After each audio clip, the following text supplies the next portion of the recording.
Praise the Lord. இந்த நாளுக்கான வேத வசனம் சங்கீதம் 91:4. அவர் தமது சிறகுகளாலே உன்னை மூடுவார், அவர் செட்டைகளின் கீழே அடைக்கலம் புகுவாய், அவருடைய சத்தியம் உனக்கு பரிசையும் கேடகமாகும் என்று இந்த வார்த்தை சொல்லுகிறது. தேவனுடைய பாதுகாப்பு, ஒரு பெரிய பறவை எப்படி தன்னுடைய குஞ்சுகளை அது பத்திரமாய் பாதுகாத்து கொள்ளுகிறதோ, அதை போலவே தேவனாகிய கர்த்தர் தம்மை நம்புகிறவர்களை அவர் மிக ஜாக்கிரதையாய் அவர் பாதுகாத்து கொள்ளுகிறார். தம்முடைய செட்டைகளின் மறைவிலே மறைத்து அடைக்கலமாய் அவர் மாறிவிடுகிறார் என்று இந்த வார்த்தை சொல்லுகிறது.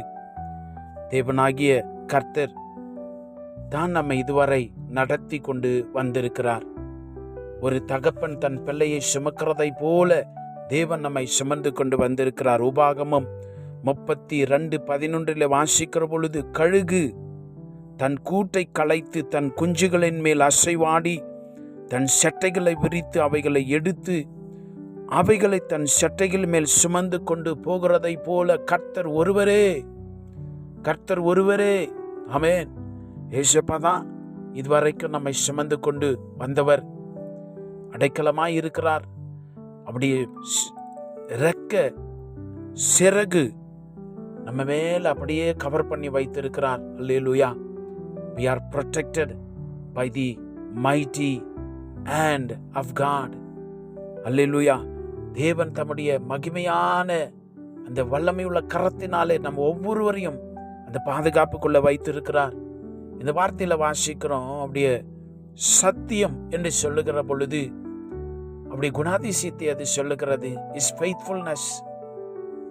அப்படி குணாதிசயம் தான், அந்த ஃபெய்த்ஃபுல்னஸ் தான் அந்த உண்மைத்தன்மையே நமக்கு விரோதமாய் எழும்புகிறவைகளுக்கெல்லாம் அது எதிராய் சண்டையிடுகிறதாய் இருக்கிறது என்பதை நாம் புரிந்து கொள்ள வேண்டும்.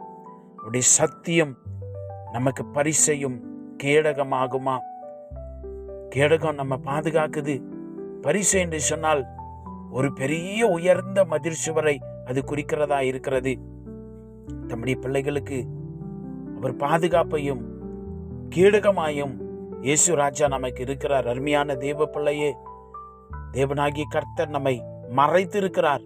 அதனால உங்களுக்கு தீங்கு நேரிடாது, பொல்லாப்பு உங்களை அணுகாது, வாதை உங்களை தொடாது. எந்த காரியமாயிருந்தாலும் ஏசப்பாவை மீறி அது உங்களிடத்துல வருவதற்கு சாத்தியமில்லை. ஆகவே இந்த விசுவாசத்திலே, அந்த நம்பிக்கையிலே நாம் இருப்போம்.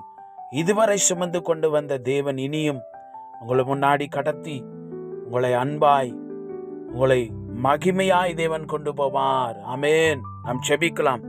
பரிசுத்தமான பிதாவே, உம்முடைய ஜீவனுள்ள வார்த்தைகளுக்காய் ஸ்தோத்திரம்.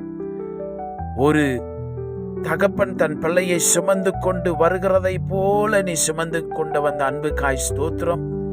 நீர் எங்களுக்கு கேடகமாய் உயர்ந்த அடைக்கலமாய் இருக்கிறதுக்காய் ஸ்தோத்திரம். எங்களை வேலி அடைத்திருக்கிறீரே, அதற்காய் ஸ்தோத்திரம் ராஜா. எங்களை பொல்லாப்பு தீங்குகளோ நெருங்காதபடி எங்களை சுற்றிலும் நீர் மதிலா இருக்கிறதுக்காய் உம்மை மகிமைப்படுத்துகிறோம், தொழுது கொள்ளுகிறோம். இந்த காலையிலும் உம்முடைய பிள்ளைகளை புதிய பலத்தாலும் கிருபைகளினாலும் சுகத்தாலும் நீ நிரப்ப வேண்டுமாய் செபிக்கிறோம். ஆசீர்வதியும் பலப்படுத்தும் இயேசுவின் நாமத்தில் செபிக்கிறோம் பிதாவே. ஆமென். God bless you.